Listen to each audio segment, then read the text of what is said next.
ಅಂತ ನಾನು ಸಂತೆಗೆ ಹೋಗಿದ್ದೆ.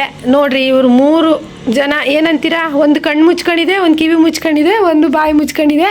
ಏನು ಮಾಡ್ತಿದ್ದೀರಲ್ಲ ಬಟ್ಟೆ ಹೊಲಿಯೋದು ಬಿಟ್ಟು? ನೋಡಿ ಫ್ರೆಂಡ್ಸ್, ಇವರೆಲ್ಲ ಎಷ್ಟು ಚೆನ್ನಾಗಿ ಕೆಲಸ ಮಾಡ್ತಿದ್ದಾರೆ ಅಂತೇಳಿ.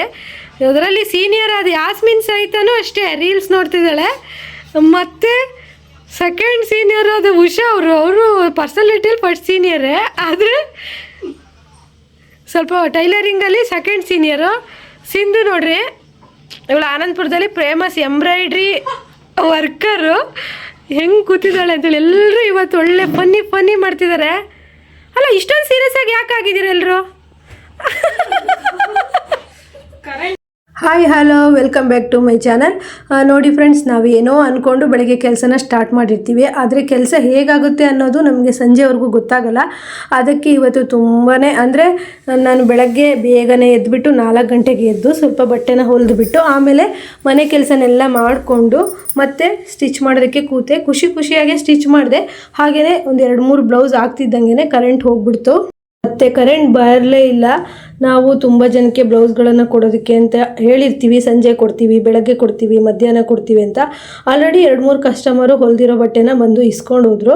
ಹಾಗೆಯೇ ಇನ್ನೂ ನಾವು ನಾಳೆ ಕೊಡ್ತೀವಿ, ಸಂಜೆ ಕೊಡ್ತೀವಿ ಅಂತ ಹೇಳಿರ್ತೀವಲ್ಲ, ಆ ಕಸ್ಟಮರ್ ಅಂತೂ ಬಂದೇ ಬರ್ತಾರೆ. ಈ ರೀತಿ ದಿಢೀರ್ ಕರೆಂಟ್ ಹೋಗ್ಬಿಟ್ರೆ ನಮ್ಮಂಥ ಟೈಲರ್ಗಳ ಕಷ್ಟ ಯಾರಿಗೂ ಹೇಳೋಂಗಿಲ್ಲ. ನಮ್ಮ ಮನೇಲಿ ತುಳಿದು ಹೊಲಿಯೋ ಮಿಷನ್ ಇದ್ದರೂ ಸಹಿತ ಒಳಗಡೆ ತುಂಬ ಕತ್ಲಿರೋದ್ರಿಂದ ತುಳಿದು ಹೊಲಿಯೋಕ್ಕೆ ಸಮೇತನೂ ಕಾಣಿಸೋದಿಲ್ಲ. ಕರೆಂಟ್ ಲೈಟ್ ಬೇಕೇ ಬೇಕು. ನಾವಿರಲ್ಲಿ ಜಾಸ್ತಿ ಕರೆಂಟನ್ನು ತೆಗೆಯಲ್ಲ, ಯಾಕಂದರೆ ಪಕ್ಕದಲ್ಲೇ ಮಿಲ್ ಇರೋದ್ರಿಂದ ಮತ್ತು ಸ್ವಲ್ಪ ಸಿಟಿ ಏರಿಯಾ ಆಗಿರೋದ್ರಿಂದನೂ ಸಹಿತನೂ ಕರೆಂಟನ್ನು ತೆಗೆಯೋದಿಲ್ಲ. ಆದರೆ ಇವತ್ತು ಏನಂತ ಗೊತ್ತಿಲ್ಲ, 12 ಗಂಟೆ ತನಕ ಮಾತ್ರ ಕರೆಂಟ್ ಇತ್ತು, 12:15 ತನಕ. ನಂತರ ಕರೆಂಟ್ ಹೋಗ್ಬಿಡ್ತು. ಹಾಗೆ ಈ ಬ್ಲೌಸ್ ಹೇಗಾಗಿದೆ ಅಂತೇಳಿ ನನಗೆ ಕಮೆಂಟ್ ಮಾಡಿ. ನೋಡ್ತಾ ಇರ್ಬೋದು ನೀವು, ಆಗಲೇ ಟೈಮ್ 11:15 ಆಗಿತ್ತು. ನಮ್ಮ ಕೆಲಸ ಸಮೇತ ನಡೀತಿತ್ತು, ಮತ್ತೊಂದು ಕಡೆ ಅಡುಗೆ ಸಮೇತ ಆಗ್ತಿತ್ತು. ನಾನಿವತ್ತು ಷಷ್ಠಿ ಆಗಿರೋದ್ರಿಂದ ಕುಂಬಳಕಾಯಿ ಸಾರು ಮಾಡಿದ್ದೆ ಮತ್ತು ಅನ್ನ ಮಾಡಿದ್ದೆ. ಇವತ್ತು ಕುಂಬಳಕಾಯಿ ಸಾರು ಊಟ ಮಾಡಬೇಕು, ತುಂಬ ಒಳ್ಳೆಯದು. ಹಾಗೆಯೇ ಫ್ರೆಂಡ್ಸ್, ನಮ್ಮ ಮನೆ ಬಾಡಿಗೆ ಮನೆ, ತುಂಬ ಹಳೆಯ ಮನೆ, ಯಾರು ಏನು ಅಂದ್ಕೋಬೇಡಿ. ಹಾಗೆ ನೋಡಿ, ಅಡುಗೆ ಎಲ್ಲ ಆಯಿತು ಮತ್ತು ಕೆಲಸನೂ ಸಮೇತನೂ ಆಗಲೇ 3 ಬ್ಲೌಸು ಸ್ಟಿಚ್ ಆಗಿತ್ತು. ಕೆಲಸ ಜೊತೆಗೆ ಮನೆ ಕೆಲಸನೂ ಆಗ್ತಾ ಇರುತ್ತೆ. ಆದರೆ ಇಂಪಾರ್ಟೆಂಟ್ ಇರೋಂಥ ಕೆಲಸಗಳನ್ನೆಲ್ಲ ನಾನು ಮುಗಿಸ್ಕೊಬಿಡ್ತೀವಿ. ಇದು ಇನ್ನೇನಿದ್ರು ಪೂಜೆ ಎಲ್ಲ ಆದಮೇಲೆ ಒಂದು ಅನ್ನ ಸಾಂಬಾರು ಪಲ್ಯ ಈ ರೀತಿ ಮಾಡೋದಕ್ಕೆ ಇಟ್ಕೊಳ್ತೀನಿ. ಅದು ಒಂದೊಂದ್ಸಲಿ 10 ಗಂಟೆ ಒಳಗೆ ಮುಗಿಸ್ಕೊಂಡು ಕೂತ್ಕೊಳ್ತೀನಿ. ಇವತ್ತು ಹಾಗೆ ಆಗಿತ್ತು. ಸುಬ್ರಹ್ಮಣ್ಯ ಷಷ್ಠಿ ಇರೋದ್ರಿಂದ ಪೂಜೆ ಮತ್ತು ಅಡುಗೆ ಎಲ್ಲದು ಬೇಗನೆ ಆಗಿತ್ತು. ಇನ್ನೇನು ಸಂಜೆವರೆಗೂ ಸ್ವಲ್ಪ ಕೆಲಸ ಮಾಡಿಬಿಟ್ಟು ಸಂಜೆ ದೇವಸ್ಥಾನಕ್ಕೆ ಹೋಗಬೇಕು ಅಂತ ಅಂದ್ಕೊಂಡು ಕೆಲಸ ಏನೋ ಸ್ಟಾರ್ಟ್ ಮಾಡಿ ಬಟ್ಟೆ ಹೊಲಿತಾ ಇದ್ವಿ. ಅಷ್ಟೊತ್ತಿಗೆ 1 ಗಂಟೆ ತನಕ ಮಾತ್ರ ಕರೆಂಟ್ ಇತ್ತು. ಕರೆಂಟ್ ಹೋದ್ಮೇಲೆ ಬೆಳಗ್ಗೆ ತುಂಬ ಬೇಗ ಎದ್ದಿದ್ದರಿಂದ ನಮಗೆ ಕತ್ತಲಲ್ಲಿ ತುಂಬ ಹೊತ್ತು ಕುತ್ಕೊಳ್ಳೋಕ್ಕಾಗಿಲ್ಲ. ಒಂದು 5 ನಿಮಿಷ ರೆಸ್ಟ್ ಮಾಡಿದ್ವಿ, ನಾನು, ಯಾಸ್ಮಿನು, ಉಷಾ ಎಲ್ಲ. ನೆಕ್ಸ್ಟು ನಾನು ಬಂದುಬಿಟ್ಟು ಬಟ್ಟೆನ ಸ್ವಲ್ಪ ಅಂದರೆ ಡ್ರೆಸ್ಸನ್ನೆಲ್ಲ ಕಟ್ ಮಾಡಿ, ಬರೀ ಚೂಡಿ ಟಾಪನ್ನು ಸ್ಟಿಚ್ ಮಾಡೋಕೆ ಕೊಟ್ಟಿದ್ರು, ಅದನ್ನೆಲ್ಲ ಕಟ್ ಮಾಡಿದೆ. ಅದು ಕತ್ಲಿರೋದ್ರಿಂದ ನಾನು ವಿಡಿಯೋ ಮಾಡ್ಕೊಂಡಿಲ್ಲ. ಇದು ಬಂದುಬಿಟ್ಟು ನಾವು ಲೈಟ್ ಇರುವಾಗ ಸ್ಟಿಚ್ ಮಾಡ್ತಾ ಇರೋವಂಥ ವಿಡಿಯೋ. ಹಾಗೆ ಡ್ರೆಸ್ಸನ್ನೆಲ್ಲ ಕಟ್ ಮಾಡಿದ್ವಿ. ಮತ್ತು ಇನ್ನೂ 1-2 ಬ್ಲೌಸನ್ನು ಕಟ್ ಮಾಡಿದೆ. ಹಾಗೆ ಯಾಸ್ಮಿನಿಗೆ ಸಹಿತ ಸ್ವಲ್ಪ ಹುಷಾರಿರಲಿಲ್ಲ, ಅವಳಿಗೆ ಹಲ್ಲು ಹುಡ್ತಾ ಇದೆ ಅಂತೆ. ಅದು ತುಂಬ ನೋವಾಗಿರೋದ್ರಿಂದ ಅವಳು ಮೆಡಿಷನ್ ತೊಗೊಂಡೇ ಕೆಲಸ ಮಾಡ್ತಾಯಿದ್ಲು. ಆಮೇಲೆ ಅವಳು 1 ಗಂಟೆ ರೆಸ್ಟ್ ಮಾಡಿದ್ಲು. ನಂತರ ಬಂದು ಮತ್ತೆ ಸ್ಟಿಚ್ ಮಾಡೋಣ ಅಂದರೆ ಕರೆಂಟ್ ಕೊನೆಗೂ ಬರಲೇ ಇಲ್ಲ. ಎಷ್ಟು ಬೇಜಾರಾಯಿತು ಅಂತಂದರೆ, ತುಂಬ ಇಂಟ್ರೆಸ್ಟಿಂಗಾಗಿ ಈ ರೀತಿ ಕೂತಾಗ ಕರೆಂಟ್ ಹೋಗ್ಬಿಡ್ತು ಅಂದರೆ ಎಷ್ಟು ಬೇಜಾರಾಗುತ್ತೆ. ಒಬ್ಬೊಬ್ರಿಗಂತೂ ಬೆಳಕು ಹಾಗೇ ಇರುತ್ತೆ, ತುಳಿದಾದರೂ ಹೊಲಿಬೋದು. ನಮ್ಮ ಮನೇಲಂತೂ ಒಳಗಡೆ ಸ್ವಲ್ಪ ಅಷ್ಟೊಂದು ಬೆಳಕು ಬರೋದಿಲ್ಲ. ಆದ್ದರಿಂದ ನಮಗೆ ಕರೆಂಟ್ ಅವಶ್ಯಕತೆ ಇದ್ದಿದ್ದೆ. ಅಂದರೆ ಲೈಟ್ ಬೇಕೇ ಬೇಕು ಸ್ಟಿಚ್ ಮಾಡೋದಕ್ಕಾಗಲಿ, ಕಟ್ಟಿಂಗ್ ಮಾಡೋದಕ್ಕಾಗಲಿ. ಕಟ್ಟಿಂಗ್ ಆದರೂ ನಾವು ಹೇಗಾದರೂ ಮಾಡ್ಕೊಳ್ತೀವಿ, ಆದರೆ ವಿಡಿಯೋ ಮಾಡೋದಕ್ಕೆ ಅದೇ ರೀತಿಯೇ ಪ್ರತಿಯೊಬ್ಬ ಟೈಲರ್ಸಿಗೂ ಆಗ್ತಾ ಇರುತ್ತೆ. ಅದರಲ್ಲೂ ನಮ್ಮಂಥ ಮನೇಲಿ ಟೈಲರಿಂಗ್ ಮಾಡೋರಿಗಂತೂ ಯಾರಾದರೂ ದಿಢೀರಂತ ನೆಂಟರು ಬಂದರು, ಅಥವಾ ಈ ಥರ ದಿಢೀರಂತ ಕರೆಂಟ್ ತೆಗೆದ್ರು, ಅಥವಾ ದಿಢೀರಂತ ಇನ್ನೇನೋ ಕೆಲಸಗಳು ಬಂತು ಅಂದರೆ ಅಂತೂ ಮುಗೀತು, ನಮ್ಮ ಕೆಲಸ, ಅವತ್ತಿನ ಕೆಲಸ ಅಲ್ಲೇ ನಿಂತುಬಿಡುತ್ತೆ. ಅದರಿಂದ ಮನೇಲಿ ಟೈಲರಿಂಗ್ ಮಾಡೋ ನಾವು ಗ್ಯಾರಂಟಿ ನಾವು ಇದೇ ಟೈಮಿಗೆ ಬಟ್ಟೆ ಕೊಡ್ತೀವಿ ಅಂತ ಸ್ವಲ್ಪ ಹೇಳ್ಕೊಳ್ಳೋದು ಅಷ್ಟು ಒಳ್ಳೆಯದಲ್ಲ. ಯಾಕಂದರೆ ಎಷ್ಟೋ ಸಲ ನನಗೆ ಹಾಗೆ ಆಗಿದೆ, ಇನ್ನೇನು ಸಂಜೆ ಕೊಡ್ತೀನಿ, ನಾಳೆ ಕೊಡ್ತೀನಿ ಅಂತ ಹೇಳಿರೋದು, ಅಥವಾ ಮದುವೆ ಬಟ್ಟೆಗಳು ಈ ರೀತಿ ಇದ್ದಾಗ ಇದ್ದಾಗ ಎಷ್ಟೋ ಕೆಲಸಗಳು ನಾವು ಕೊಡ್ತೀವನ್ನೋ ಟೈಮಿಗೆ ಆಗಿಲ್ಲ. ಯಾಕಂದರೆ ಈ ರೀತಿ ಕರೆಂಟ್ ಇಲ್ಲದೆ ಇರೋದು, ಇನ್ನೇನೋ ಮಧ್ಯ ಅಡೆತಡೆಗಳು ಬರೋದು, ಈ ರೀತಿ ಆಗುತ್ತೆ. ಆದ್ದರಿಂದ ನಾನು ಹೇಳೋದು ಫಂಕ್ಷನ್ ಬಟ್ಟೆಗಳು, ಈ ಮದುವೆ ಬಟ್ಟೆಗಳಾಗಿರ್ಬೋದು, ಗೃಹ ಪ್ರವೇಶ ಬಟ್ಟೆಗಳಾಗಿರ್ಬೋದು, ಇಂಪಾರ್ಟೆಂಟ್ ಈ ಬಟ್ಟೆ ಬೇಕು ಅಂತ ಹೇಳಿದಂಥ ಕಸ್ಟಮರಿಗಂತೂ ನೀವು 2 ದಿವಸ ಮುಂಚೆನೇ ಸ್ಟಿಚ್ ಮಾಡಿಡಿ. ಯಾಕಂದರೆ ನಾವೀಗ ಸಂಜೆ ಕೊಡ್ತೀವಿ ಅಂತ ಹೇಳಿರ್ತೀವಿ, ಬೆಳಗ್ಗೆ ಕರೆಂಟ್ ಹೋಗ್ಬಿಡುತ್ತೆ, ಏನೂ ಮಾಡೋದಕ್ಕಾಗಲ್ಲ. ಅಥವಾ ಅನಿವಾರ್ಯ ಇನ್ನೇನೋ ಕೆಲಸಗಳಿರ್ತವೆ, ಆಗ ಸ್ಟಿಚ್ ಮಾಡೋಕ್ಕಾಗಿಲ್ಲ ಅಂದರೆ ಕಸ್ಟಮರ್ ಕೈಲಿ ಸುಮ್ಮನೆ ಒಂದು ಮಾತು ಕೇಳಬೇಕು ಅಲ್ವಾ. ಕಸ್ಟಮರ್ ಹೇಗಂದರೆ ನಮ್ಮ ಒಂದು ಪರಿಸ್ಥಿತಿನ ಅವ್ರು ಅರ್ಥ ಮಾಡ್ಕೊಳ್ಳಲ್ಲ, ಅವ್ರಿಗೆ ಕೊಡ್ತೀವಿ ಅನ್ನೋ ಟೈಮಿಗೆ ನಾವು ಕೊಟ್ಬಿಡಬೇಕು, ಹಾಗಿರುತ್ತೆ. ನಾವು ಏನೋ ಅಂದ್ಕೊಳ್ತೀವಿ, ಆದರೆ ಹೇಗೋ ಏನೋ ಆಗಿಬಿಡುತ್ತೆ, ಅದು ಮಾತ್ರ ನಿಜ. ಅದು ನಮ್ಮ ಟೈಲರಿಂಗ್ ಕೆಲಸದಲ್ಲಂತೂ ಅಷ್ಟೇ. ನಾವು ಇವತ್ತು 4ರಿಂದ 5 ಬ್ಲೌಸ್ ಹೊಲಿಬೇಕು ಅಂತೇಳಿ ಅಂದ್ಕೊಂಡು ಕೂತ್ರೆ ಇನ್ನೇನೋ ಕೆಲಸಗಳು ಬಂದಿರುತ್ತೆ. ಅಥವಾ ನಾವು ಇವತ್ತು ಕೆಲಸ ಹೇಗಾಗುತ್ತೋ ಏನೋ ಅಂತ ಅಂದ್ಕೊಂಡ್ರೆ ಅವತ್ತು ಕೆಲಸ ತುಂಬ ಚೆನ್ನಾಗಾಗಿರುತ್ತೆ. ಒಂದೊಂದು ದಿವಸ ನಾವು ಇಷ್ಟು ಕೆಲಸ ಮಾಡ್ತೀವಿ ಅಂತ ಅಂದ್ಕೊಂಡೇ ಇರೋದಿಲ್ಲ, ಅವತ್ತು ನೋಡಿದ್ರೆ ನಾವು 4ರಿಂದ 5 ಬ್ಲೌಸನ್ನು ಸ್ಟಿಚ್ ಮಾಡಿರ್ತೀವಿ. ನೀವು ನೋಡ್ತಾ ಇರ್ಬೋದು, ಇದು ಹೊಸದಾಗಿ ಹಾಕ್ಸಿದ್ವಿ ಡಿಸೈನು, ತುಂಬ ಚೆನ್ನಾಗಿದೆ ಈ ವರ್ಕು. ಅದರಲ್ಲೂ ಸಮೇತ ಕಾಂಬಿನೇಷನ್ ಅಂತೂ ಸಖತ್ತಾಗಿದೆ.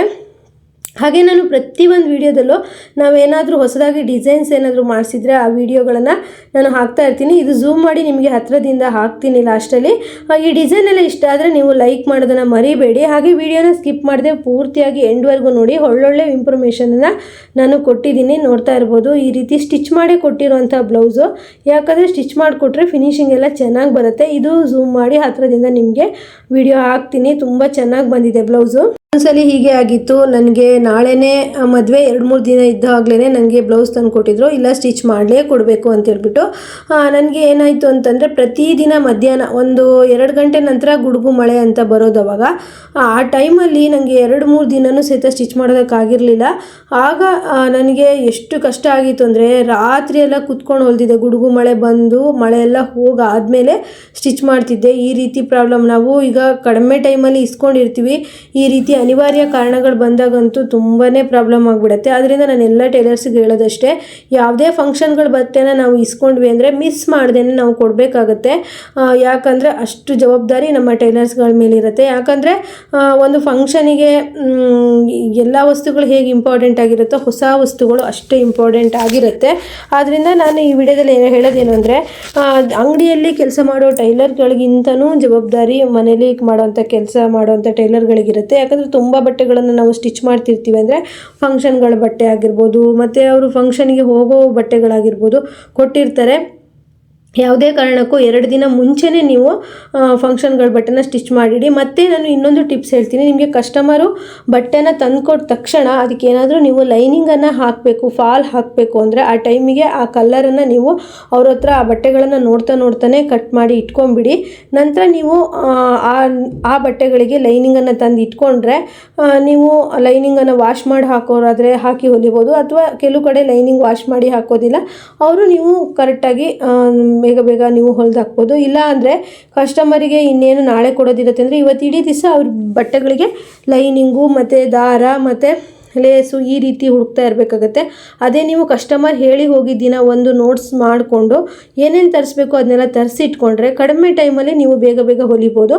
ಮತ್ತು ಆದಷ್ಟು ನೀವು ಏನು ಮಾಡಿ ಅಂತಂದರೆ, ಒಂದು ದಿನ ನೀವು ಕಟ್ಟಿಂಗಿಗೆ ತುಂಬ ಟೈಮ್ ಕೊಟ್ಬಿಟ್ಟು ಸ್ವಲ್ಪ ಕಟ್ಟಿಂಗ್ ಮಾಡಿ ಇಟ್ಕೊಂಡ್ರೆ ನೀವು ಸ್ಪೀಡಲ್ಲಿ ಬಟ್ಟೆ ಹೊಲಿಬೋದು. ಅದು ತುಂಬ ಒಂದು ಟಿಪ್ಸು ಯೂಸ್ ಆಗುತ್ತೆ. ಯಾಕಂದರೆ ಕಟ್ಟಿಂಗ್ ಇತ್ತು ಅಂದರೆ ನಮಗೆ ಬಟ್ಟೆ ಹೊಲಿಯೋದಕ್ಕೆ ತುಂಬ ಇಂಟ್ರೆಸ್ಟ್ ಬರುತ್ತೆ. ಅದೇ ನೀವು ಕಟ್ಟಿಂಗ್ ಇಲ್ಲ, ಹೀಗೆ ನಾನು ದಾರ ತರಬೇಕು, ಲೈನಿಂಗ್ ತರಬೇಕು, ಅಥವಾ ಇದಕ್ಕೆ ಡೋರಿ ತರಬೇಕು ಮತ್ತು ಹ್ಯಾಂಗಿಂಗ್ಸ್ ತರಬೇಕು ಅಂದಾಗ ಬರೀ ಅಂಗಡಿಗೆ ಓಡಾಡೋದೇ ಆಗುತ್ತೆ. ಅದರಿಂದ ನಾನು ಹೇಳೋದೇನೆಂದರೆ, ಒಂದು ಸರಿ ನೀವು ಪೇಟೆಗೆ ಹೋಗಿ ನೀವು ಈ ಲೈನಿಂಗು, ಫಾಲು, ದಾರ ಅವನ್ನೆಲ್ಲ ತರ್ತೀರಾ ಅಂತ ಅಂದರೆ ನೀವು ಒಂದು ಸತಿ ನೋಟ್ಸ್ ಮಾಡಿಕೊಂಡು ಏನೇನು ಬೇಕು ಅಂತ ತರೋದು ತುಂಬಾ ಒಳ್ಳೆಯದು. ಇದರಿಂದ ಟೈಲರಿಂಗ್ ಕೆಲಸನೂ ಸಹ ಇಂಪ್ರೂವ್ಮೆಂಟ್ ಆಗುತ್ತೆ. ಹಾಗೆಯೇ ಸಂಜೆ ಸುಬ್ರಹ್ಮಣ್ಯ ಷಷ್ಠಿ ಇರೋದ್ರಿಂದ ದೇವಸ್ಥಾನಕ್ಕೆ ಸಹಿತ ಹೋಗಬೇಕಿತ್ತು. ನಾವು ಟೈಲರ್ಗಳು ಹೇಗಂದರೆ, ನಾವು ಎಷ್ಟೇ ಎಲ್ಲಿಗೆ ಹೋಗಬೇಕು ಅಂದ್ರೂ ಕಸ್ಟಮರ್ ಬಟ್ಟೆಗಳನ್ನು ಅವ್ರು ಬರ್ದಿದ್ದಿರಲಿ ನಾವು ರೆಡಿ ಮಾಡಿ ಇಟ್ಟೋಗೋದಂತೂ ನಮ್ಮ ಕೆಲಸ ಆಗಿರುತ್ತೆ. ಯಾಕಂದರೆ ಕೆಲವು ಕಸ್ಟಮರ್ದು ಹೇಗಾಗಿರುತ್ತೆ ಅಂದರೆ, ಅವ್ರು ಬರಲ್ಲ ಬಿಡು ಅಂತ ಹೇಳ್ಬಿಟ್ಟು ನಾವು ನೆಗ್ಲೆಕ್ಟ್ ಮಾಡಿ ಅವತ್ತು ನಾವು ಸ್ಟಿಚ್ ಮಾಡಿಲ್ಲ ಅಂದರೆ ಅವತ್ತು ಬಂದಿರ್ತಾರೆ, ಅಥವಾ ಬರ್ತಾರೆ ಅಂತ ಸ್ಟಿಚ್ ಮಾಡಿಟ್ರೆ ಅವ್ರು ಬರೋದೇ ಇಲ್ಲ. ಈ ರೀತಿ ಸಮಸ್ಯೆ ತುಂಬ ಜನ ಟೈಲರ್ಸ್ಗಳಿಗೆ ಆಗಿರುತ್ತೆ. ಹಾಗಾಗಿ ನಾ ಹೇಳೋದೇನು ಅಂತಂದರೆ 2 ದಿನ ಮುಂಚಿತವಾಗಿ ನೀವು ಸ್ಟಿಚ್ ಮಾಡಿಡೋದು ತುಂಬಾ ಒಳ್ಳೆಯದು.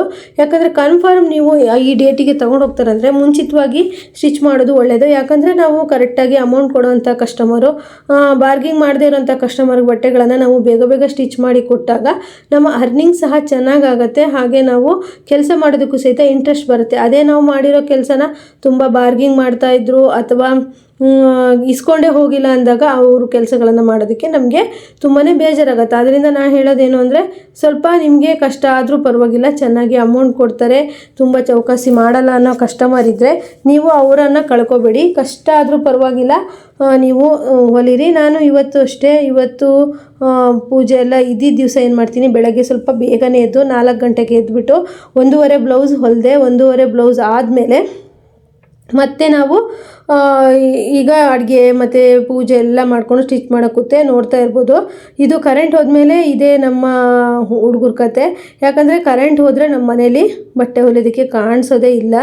ಏನು ನೋಡಿ, ಕಟ್ ಮಾಡೋದಕ್ಕಾದರೆ ಸ್ವಲ್ಪ ಕಾಣಿಸುತ್ತೆ, ಅಷ್ಟು ಬಿಟ್ಟರೆ ಸ್ಟಿಚ್ ಮಾಡೋದಕ್ಕೆ ಆಗೋಲ್ಲ. ಮತ್ತು ಕಾಣಿಸಿದ್ರು ಸಹಿತ ಜಾಕ್ ಮಿಷನಿಗಂತೂ ಕರೆಂಟ್ ಬೇಕೇ ಬೇಕು, ಅದರಿಂದ ಸ್ಟಿಚ್ ಮಾಡೋದಕ್ಕಾಗಲ್ಲ. ಮತ್ತು ಉಷಾ ಅವರು ಸ್ಟಿಚ್ ಮಾಡ್ತಾ ಇದ್ದರು ಅವರು.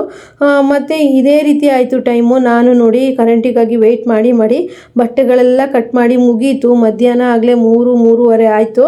4 ಗಂಟೆ ಹತ್ತತ್ರನೇ ಆಯಿತು ಫ್ರೆಂಡ್ಸ್. ಆಮೇಲೆ ಇನ್ನೇನು ಮಾಡೋದು ಅಂತ ಹೇಳ್ಬಿಟ್ಟು ನನಗೂ ಒಬ್ಬರು ಕಸ್ಟಮರ್ ಫೋನ್ ಕಾಲ್ ಬಂದಿತ್ತು. ಅವರು ಸಹಿತ ಚೆನ್ನಾಗಿ ಫೋನ್ ಮಾಡಿ ಬೈತಾಯಿದ್ರು, ಏನು ನೀವು ಈ ಟೈಮಿಗೆ ಮಧ್ಯಾಹ್ನ ಕೊಡ್ತೀನಿ ಅಂತ ಹೇಳಿದ್ರಿ, ಕೊಟ್ಟಿಲ್ವಲ್ಲ ಅಂಥೇಳಿ. ನಾನು ಅವರಿಗೆ ತಮಾಷೆ ಮಾಡ್ತಾ ಇದ್ದೆ, ಅಂದರೆ ಏನು ಮಾಡೋದು, ಕರೆಂಟು ಈ ರೀತಿ ಹೋಗ್ಬಿಟ್ಟಿದೆಯಲ್ಲ ಅಂತ ಹೇಳ್ಬಿಟ್ಟು. ಹಾಗೆ ನಾನೊಂದು ರೀಲ್ಸ್ ನೋಡಿಬಿಟ್ಟು ನಗಾಡ್ತಾ ಇದ್ದೆ. ಅದನ್ನು ಸಮೇತ ನಮ್ಮ ಹುಡುಗಿಯರು ವಿಡಿಯೋ ಮಾಡಿದರು. ಹೀಗೆ ಅಲ್ವಾ, ಯಾವುದೇ ಟೈಲರ್ ಆದರೂ ಅಷ್ಟೇ, ಕೈಯಲ್ಲಿ ಮೊಬೈಲ್ ಇರುತ್ತೆ. ಕರೆಂಟ್ ಹೋಯಿತು ಅಂತಂದರೆ ಅಲ್ಲೇ ಕೆಲಸ ಸ್ವಲ್ಪ ಸ್ಟಾಪ್ ಆಗುತ್ತೆ. ನಾವು ಅಂದ್ಕೊಳೋದೇನೋ ಆಗೋದೇನೋ, ದಿನ ಕೊನೆಯಲ್ಲಿ ನೋಡೋ ಅಷ್ಟೊತ್ತಿಗೆ ಇವತ್ತು ನಾನು ಇದು ಅಂದ್ಕೊಂಡೇ ಇರಲಿಲ್ಲ, ಆದರೆ ಈ ರೀತಿ ಆಗಿಬಿಡ್ತು. ಅಯ್ಯೋ, ನಾನು ಇಷ್ಟೊಂದೆಲ್ಲ ಸ್ಟಿಚ್ ಮಾಡ್ತೀನಿ, ಇಷ್ಟೆಲ್ಲ ಅಮೌಂಟ್ ಬರುತ್ತೆ ಅಂತ ಅಂದ್ಕೊಂಡಿರಲಿಲ್ಲ, ಆಗಿಬಿಡ್ತು. ಅಥವಾ ನಾವು ಇವತ್ತು ತುಂಬ ದುಡ್ಡನ್ನು ಅರ್ನಿಂಗ್ಸ್ ಮಾಡಬೇಕು, ತುಂಬ ಬ್ಲೌಸನ್ನು ಹೊಲಿಬೇಕು ಅಂತೇಳಿ ನಾವು ಏನೋ ಒಂದು ಆಸೆ ಇಟ್ಕೊಂಡಿದ್ರೆ ಅದೆಲ್ಲ ನಿರಾಸೆ ಆಗಿರುತ್ತೆ ಫ್ರೆಂಡ್ಸ್. ಈ ರೀತಿ ಇದೆ ನಮ್ಮನೆ ಟೈಲರಿಂಗ್ ರೂಮು ಜರ್ನಿ, ನಮ್ಮ ಟೈಲರಿಂಗ್ ಕೆಲಸ. ನೀವು ಯಾವ ರೀತಿ ಟೈಲರಿಂಗ್ ಕೆಲಸ ಮಾಡ್ತೀರಾ? ಈ ರೀತಿ ಕರೆಂಟ್ ದಿಢೀರ್ ಅಂತ ಹೋದರೆ ಏನು ಮಾಡ್ತೀರಾ? ತುಳಿದು ಹೊಲಿಯೋಂಥ ಮಿಷನ್ ಇದ್ದವರು ತುಳಿದು ಹೊಲಿತಾರೆ, ನಮ್ಮಂಥ ಜಾಕ್ ಮಿಷನ್ ಯೂಸ್ ಮಾಡೋರು ಏನು ಮಾಡ್ತೀರಾ ಅಂತ ನನಗೆ ಕಮೆಂಟ್ ಮಾಡಿ. ಹಾಗೆ ವಿಡಿಯೋಕ್ಕೊಂದು ಲೈಕ್ ಕೊಡಿ. ಕಾಮಿಡಿ ಒಂದು ರೀಲ್ಸ್ ನೋಡಿಬಿಟ್ಟು ಓದ್ತಾ ನಗ್ತಾ ಇದ್ದೆ ಫ್ರೆಂಡ್ಸ್. ಇಷ್ಟೇ ಹೇಳ್ತಾ ಈ ವಿಡಿಯೋನ ಇಲ್ಲಿಗೆ ಮುಗಿಸ್ತಾ ಇದ್ದೀನಿ. ನೆಕ್ಸ್ಟ್ ವಿಡಿಯೋದೊಂದಿಗೆ ಮತ್ತೆ ಬರ್ತೀನಿ. ಎಲ್ರಿಗೂ ಬಾಯ್.